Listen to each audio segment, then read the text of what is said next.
Hey, Michael Berger here for the Relevant Report. In a world gone high-tech, how can a company almost 100 years old that makes a simple red wagon survive, even thrive? I'm talking about this, the Radial Flyer wagon. I've had this little thing since I was too small to ride in it by myself. Well, today, the company that makes this wagon is rolling along just fine, thank you very much. And here's how the company, almost a century old, is doing it. By innovating. A decade ago, wagons accounted for virtually all of their sales. Now it drives less than a third. CEO Robert Payson says they keep innovating with new scooters like this one for girls called the Groove Glider. It comes with a built-in speaker for your iPod. Or the Shockwave for boys with flexible shocks that give the kids the feeling of jumping extra high. They've even got tricycles now, leveraging into the $22 billion a year toy industry. Customers demand innovation. Think about it. Starbucks no longer just sells coffee, and McDonald's no longer just sells a hamburger. In the words of its CEO, we had no choice but to innovate.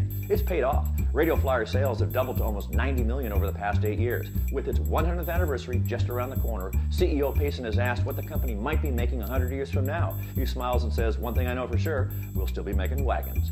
So here's the point. Don't give up on your brand or your legacy, but like Radial Flyer here, roll into new categories or put a spin on an old one.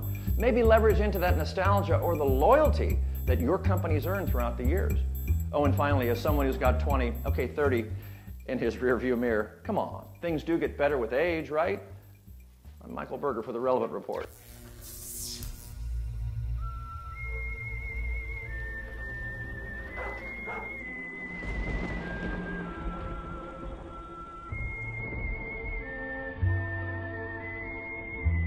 Michael Berger here for the Relevant Report. Great day for a bike ride, but it doesn't end that way.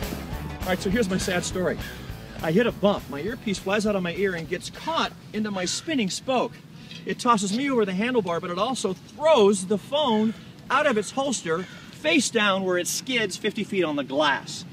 I run over there and pick it up, and it looks like this. So I call Apple Care. I explain what an idiot I am. She said, did the glass crack? I said, yeah, it's shattered. She goes, well, don't touch it. I don't want you to cut yourself. She's my mother. How nice. She goes, come into the store and we'll see what we can do. I go into the Apple store. 20 minutes later, I walk out with a new iPhone. Look, I'm not telling you to give your products away. I'm just saying if you're at the tipping point with your customer and there's a gray area, why not combine customer care and customer happiness? Apple did, and I'm happy. I'm a little injured, rather badly, and you'll see that in a moment, but I'll be okay. It's Michael Berger for the Relevant Report.